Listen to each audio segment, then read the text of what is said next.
So a recent Supreme Court case, the United States Supreme Court case, came out on April 17th of 24. It was part of the 2023 Supreme Court term, and I'm holding the opinion right here, and as you can see, I've highlighted, I've made some notes. There's some things that you need to know if you operate a business in the human resources arena. This is for Title VII. This is for issues that happen when people are maybe changing positions, changing jobs within your company.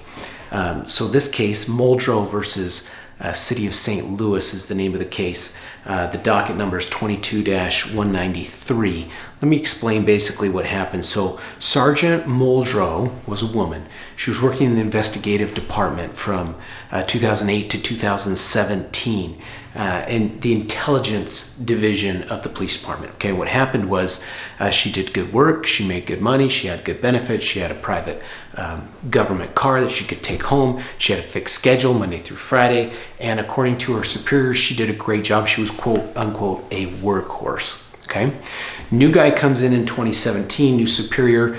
He decides that she would be better in a different position, and so he replaces her with a male police officer. She's a woman, and this is against her wishes. She doesn't want to do it, but the department approved the request, reassigned her to a uniform job.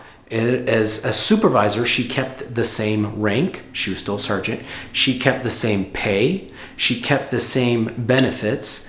The only things that changed were four things that were in the court record here.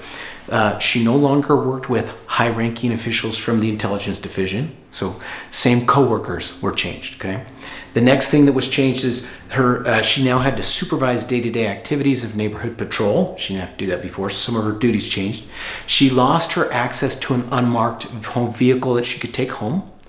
And the fourth thing is that she had her regular schedule Monday through Friday changed because sometimes she had to had weekend shifts she had to attend. So those were the four things. And the Supreme Court basically said that you don't have to have a substantial detriment. Substantial was the term that they used. You don't have to have significant change. You just have to have a disadvantage, some type of disadvantage change.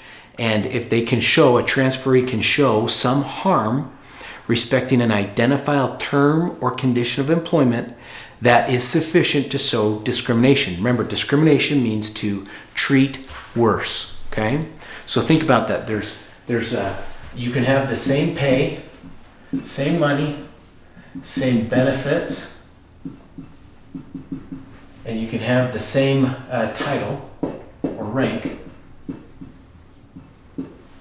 You can have all those things still be the same, and if you change positions in the job, you now have, even though you may have the same title, you're now doing something different, associating with different people, and it simply needs to be disadvantageous to you. You don't like it. Doesn't need to be significant, doesn't need to be substantial. That is sufficient to show discrimination.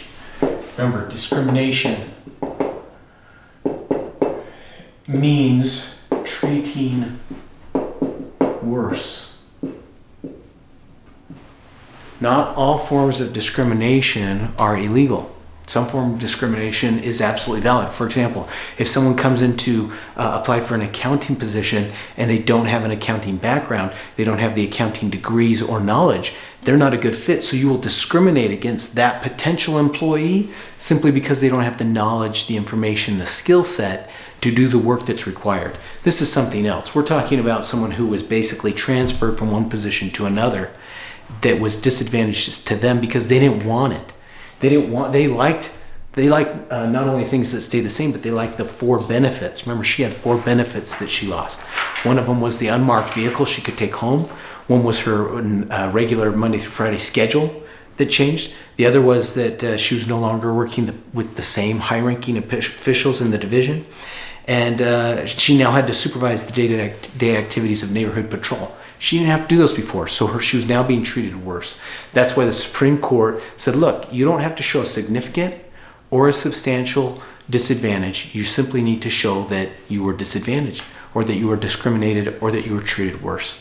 So this is important for businesses. If you have a business where you have an HR department or where you're worried about or you're moving people around from one position to another, even if you keep the same pay, same benefits, same title, you could still have a discrimination problem that could wind you up in court. If you need help with business law, I do general counsel work. I'm an attorney in the state of Utah. Give me a call, 801-613-1472 if you need help. I do not represent employees. I only represent employers in human resource and business matters. I hope this helps. Have a great day. Thanks for watching.